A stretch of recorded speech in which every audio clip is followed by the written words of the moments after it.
Greetings smartwatch fans! Ito, babalikan ulit natin ang Elon Watch Foamlight Smartwatch. At this time, susubukan natin, papakita natin yung health functions ng Watch Foamlight Smartwatch. Kung hindi nyo pa alam, yung Watch Foamlight ay meron siyang heart rate, blood pressure, may blood oxygen monitoring, ito yung SpO2, meron ding blood glucose. So far, nasubukan na natin yung heart rate at ang blood oxygen. Sa blood pressure kasi wala tayong device para ma-check natin kung accurate o hindi. Anyways, itatry pa rin natin lahat ng features dito. Papakita natin kung ano yung data na magagather natin. Kasama na rin yung sports function. Okay, check rin natin yung bawat sports dito and papakita natin kung ano yung mga metrics na included sa bawat sports. So, kung may mga tanong kayo about sa smartwatch nito, drop lang ng comment. Kung may bala kayong bumili, comment lamang sa baba. Okay? At kung hindi pa kayo nakasubscribe, subscribe na sa ating nag-iisang Smartwatch Pinoy TV. Okay, so subukan na natin. Start tayo. So, yung uunahin muna natin, yung health monitoring function. So, meron tayong heart rate dito. Tingnan natin kung gaano kabilis. Ayun. So, wala siyang button dito para i-tap nyo to start. Automatic siya na pag na-open nyo, check na niya kaagad kung ano yung heart rate nyo. So, meron itong graph. Okay, may highs and lows. Makita nyo kaagad dito. So, ito, meron tayo dito. 72 beats per minute. 74. So, measuring. 80. 81. 82. Ayun na. Completed. So, 82 beats per minute. May ibang data pa ba? Wala na. Okay. So, ito yung layout ng heart rate natin. Sa blood pressure, obviously, meron tayong systolic at diastolic. So, tingnan natin. So, wala siyang graph.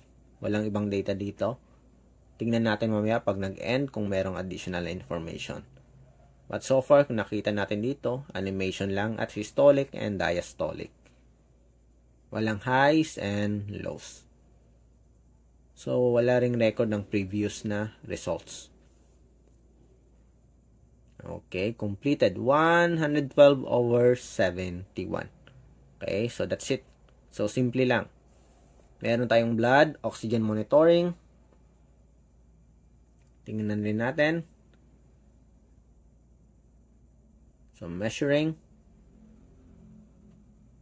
So, wala siyang graph katulad ng heart rate.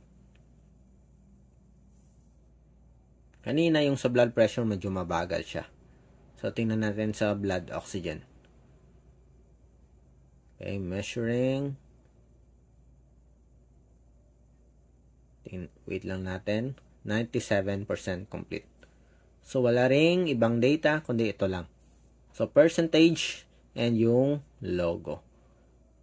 Next, blood glucose monitoring. Yan. Automatic din siyang nagde-detect o nagme-measure. So, wait lang natin.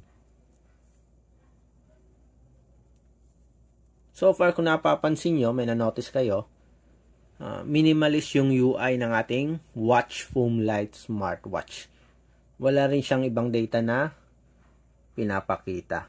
Okay? So, I guess doon natin makikita yung data sa support app na lang kung titingnan natin. Mamaya papakita natin sa inyo. So, 5.8. Okay? So, ito, kung gusto nyo malaman, so, meron siya yatang data to sa support app. Kung wala rin ng data, kung walang data sa blood sugar, Google nyo na lang yung kung ano bang ibig sabihin ng 5.8, kung pasok ba siya sa range, sa bracket na healthy o hindi. Okay? Yung next natin, tingnan natin yung sa sports. So, meron tayo ditong walking. Tingnan natin. Ano nga ba yung mga metrics dito? So, meron tayong time, beats per minute, calories, distance, at steps. Okay, go back. So, pwede nyo i-record yung exercise at i-synchronize sa support app. Yung running, tingnan natin. So, the same din. May time, beats per minute, calories, distance, at steps. Okay, check natin. So, cycling, baka iba yung sa cycling. Okay, ano ba yung natap natin?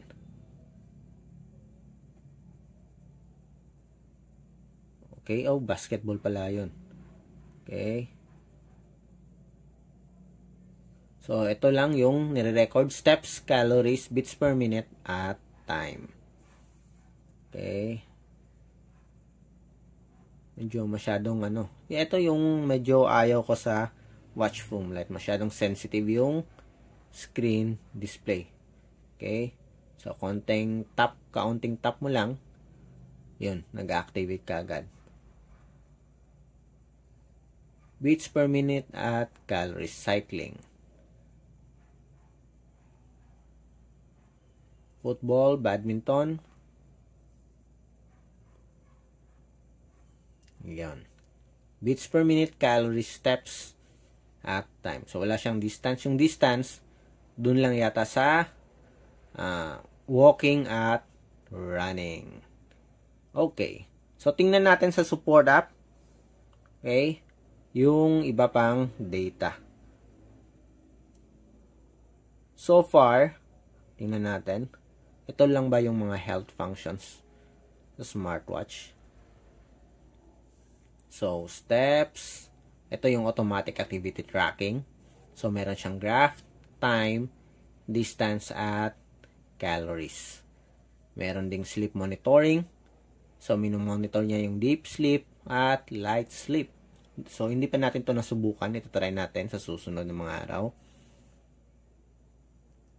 Display time. So, yun lang. Yung mga health functions. Merong breathing guide. Okay. And, yun lang. Wala na. Okay. So, sa support app, titingnan natin kung na-synchronize doon.